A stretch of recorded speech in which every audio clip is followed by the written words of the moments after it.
te ouvir muito sobre exatamente o Lula, né? Tu falaste muito bem da figura dele, é um líder mundial, né? E eu queria te ouvir sobre o governo Lula, como é que tu está enxergando aí os avanços, né, desses 2 primeiros anos e essa luta que a gente trava aí com o Congresso, com mídia, né, com fascistas, com toda essa gente tentando nos puxar para baixo, né, Sofia?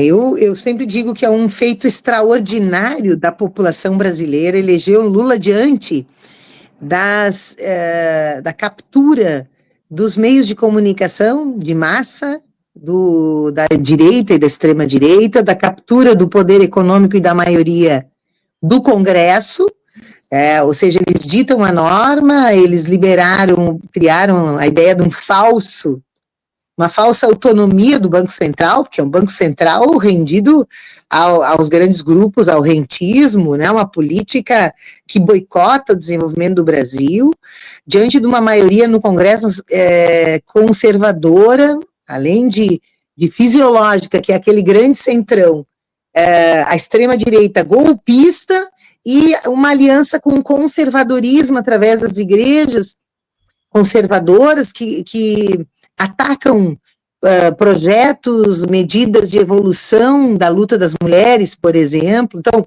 é um feito extraordinário do povo brasileiro e do PT eleger pela 5ª vez um presidente, uma presidenta 2 vezes, o Lula 3 vezes, progressista, né? No campo de uma visão humanista, eu poderia dizer. Óbvio que tem um custo altíssimo nessa grande desvantagem. A gente se elege, mas a gente não constrói uma hegemonia política. Então, o Lula está cerceado pela a austeridade fiscal. Essa austeridade fiscal é um cinismo sem tamanho, porque é cortar dos pobres, é estabelecer um limite, um freio no crescimento do salário mínimo, portanto, das aposentadorias, é cortar de políticas públicas, para o que mesmo? Para garantir cada vez fatias maiores do orçamento para pagar o rentismo. Agora o Banco Central, 14,75, juros absurdos, obscenos, são obscenos, porque eles só acumulam recursos na mão das famílias mais ricas e sem fazer nada, sem produzir um parafuso, sem desenvolver indústria. É só rendimento das letras do governo e é dinheiro público. Então, isso é obsceno, além da captura pelo Congresso Nacional, que pegou, inclusive, parte do ajuste fiscal do final do ano passado, que aquele limite do crescimento salarial, pegou para as emendas impositivas. A chantagem que faz o Congresso, que acabou votando só em abril o orçamento deste ano, e quando a gente vai ver o resultado, 50 bilhões são emendas na mão de 500 e tantos deputados, até votaram essa semana para ampliar o número de deputados, né? É um golpe continuado, votaram para anular a ação penal que atinge o Ramagem, o deputado Ramagem, e tentar, por tabela, anular todas as ações penais contra os golpistas. Então, o nosso governo, ele tem que planejar o Brasil, e ele tem compromisso, mas planejar o Brasil com uma captura, uma fragmentação nos investimentos, na ordem de 50 bi, é fragmentado, quer dizer, poderíamos dizer, quase 600 deputados jogando dinheiro no Brasil.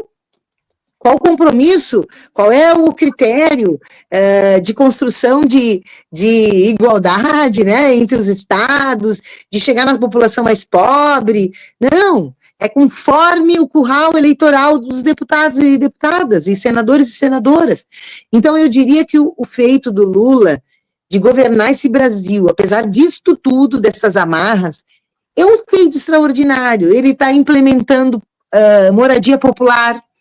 Agora, uma nova medida, que é uma medida para quem tem um pouco mais de renda ter acesso a crédito para comprar Minha Casa Minha Vida, né? Até R$12 mil, é uma medida para que chega na classe média.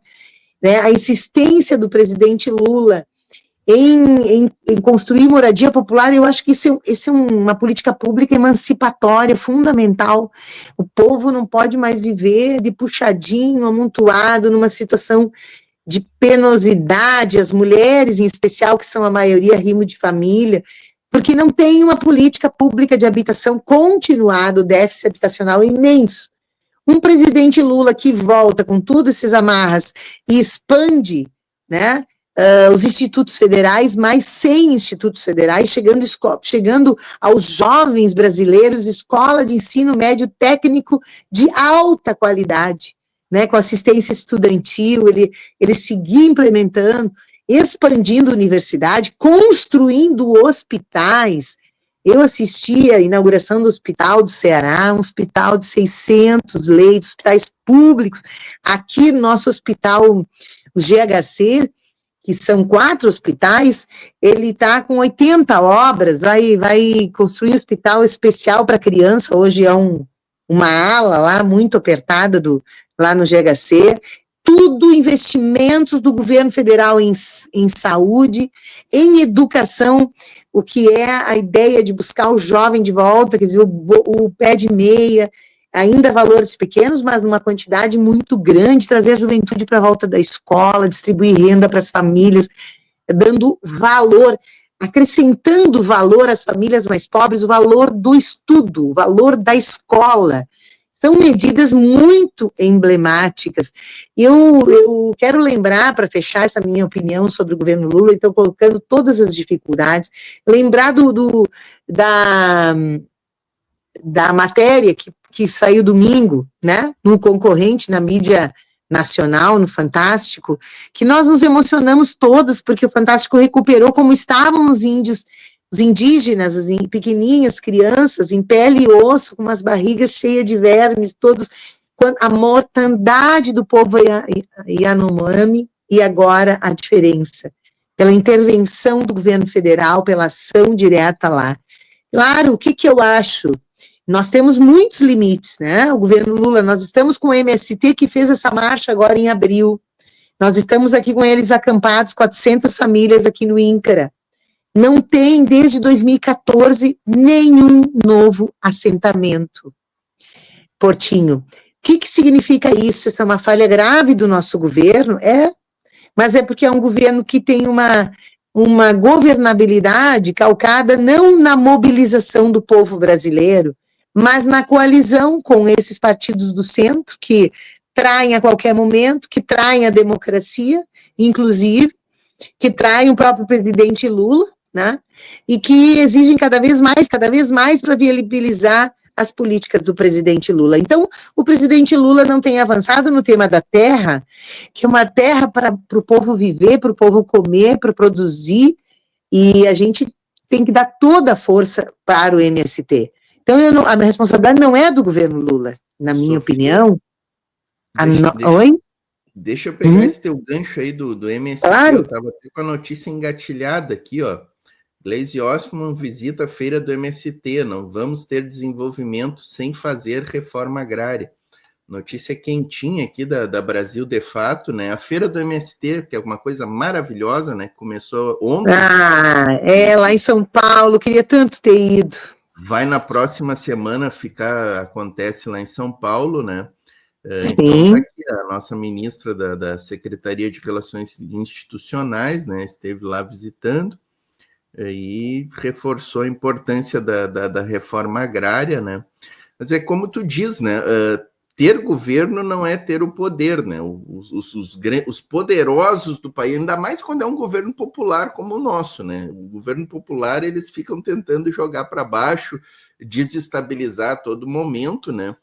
E a reforma agrária é uma questão inadiável no Brasil e precisa ser uma luta de todos nós, né? Porque a reforma agrária é a agricultura familiar que coloca comida, né, no prato dos trabalhadores. A gente sempre diz aqui que este agronegócio aí, agrobusiness, né, ele serve muito para produzir commodities, para para enriquecer os grandes latifundiários do Brasil, né? Claro que ele tem hoje um papel importante aí no PIB do país, né? Mas ele produz muito pouco emprego, é uma agricultura totalmente mecanizada, então não gera tantos empregos, impostos zero, porque os produtos são todos exportados, né? A soja, o milho são exportados, não ficam aqui, não é comida no prato do brasileiro, né? Enquanto a agricultura familiar está aí produzindo 100% do que produz é comida, paga imposto, gera emprego, né? Os pequenos e médios agricultores, aquele cara que eles botam ali para ajudar no trabalho, é um cara que está gerando emprego, está produzindo contribuição do INSS, produzindo riqueza para o Brasil, né? Então a gente precisa reforçar esse tema aí da agricultura familiar e da reforma agrária, né, Sofia? Então, olha, aqui, não tem, eu vou te dar o exemplo. A Regina Alves está aqui conosco de Gravataí, ó, e a Letícia Fontoura, nossa grande camarada, vice-presidenta eleita da Associação Cultural José Martí, está mandando um abraço para ti, dizendo aqui, Sofia, fortalecendo o debate da esquerda junto com nós da DS de Esteio, né? Ela é filiada do PT também, pelo visto aqui, ó, Letícia Fontoura. Um abraço para a Letícia. Sim, acho muito bom que a Gleisi se manifeste.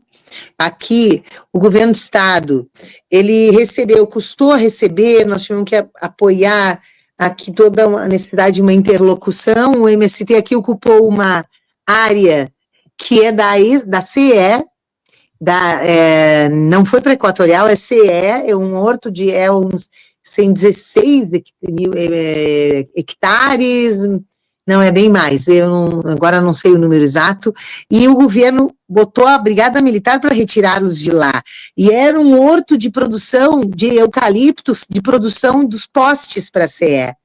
Veja, o governo do estado diz que não dá para fazer ali, porque tem solo contaminado, pois bem, haja rapidamente, parece que é uma parte só que está contaminado, mas tudo é razão para não admitir, né, que o movimento que luta por terra, e nós temos 1.603 famílias acampadas no Rio Grande do Sul, 1.603, que estão nas lonas, que estão no estado do Rio Grande do Sul. Então, tem essa área, tem as áreas da FEPAGRO, você sabe que o Sartori fechou as fundações, são áreas ótimas, áreas grandes, áreas que tinha produção agrícola.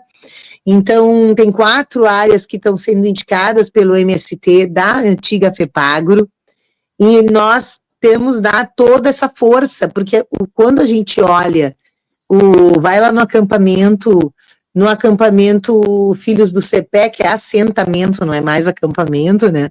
Eles estão produzindo em larga escala arroz sem veneno, um arroz delicioso, e não só não estão contaminando o solo com venenos e lençóis freáticos em Viamão, como, junto com o apoio dos institutos federais, eles buscam todas as universidades, eles estão também cuidando, tratando a água, aquela água que é usada no arroz, que o arroz usa muita água, para que não seja jogada ela toda mesmo o próprio resíduo do arroz, que não seja jogado de maneira a impactar o meio ambiente, porque os Filhos do Cepé, em Viamão, nós temos várias áreas de preservação ambiental, nós temos quilombolas, nós temos aldeias indígenas. Viamão é um espaço extraordinário sob ataque daqueles governos de direita lá, que querem fazer aterro sanitário, lixão, querem fazer exploração de minérios e que nós não podemos permitir. Mas veja, o MST mostrando que dá, isso é uma coisa importante, Portinho.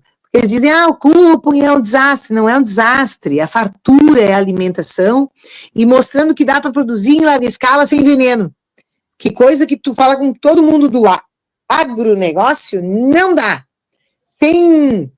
Não é veneno que eles falam as palavras bonitinhas, não há como produzir em escala.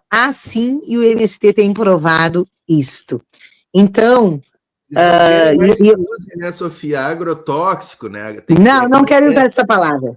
Como é que é ingredientes agrícola, né? Defensor, pior ainda, defensor agrícola. Agrotóxico, né? É tóxico. É veneno. Eu sempre digo veneno. Nós estamos produzindo câncer, nós estamos produzindo tanta doença. E eles são os maiores desmatadores, né? O agropecuária, que ela avançou sobre a Amazônia, sobre enormes áreas nossas de florestas, continua colocando abaixo a floresta. Então, nós precisamos fazer a reconversão para fazer restauração de florestas. É possível criar gado restaurando capões em todos os lugares, é possível produzir com mata sendo recuperada, mas essa reconversão não é fácil. Considere essa emergência climática e o quanto é difícil que eles façam outro tipo de produção. Já a agricultura familiar, os assentamentos, eles têm outra forma de produzir que não traz tanto impacto, não traz tanta destruição da natureza, né? Por isso que eu acho que a Gleisi fala, não existe, nós temos áreas só para estoque de terras não utilizadas que podem virar lugar de produção de alimento e de moradia digna.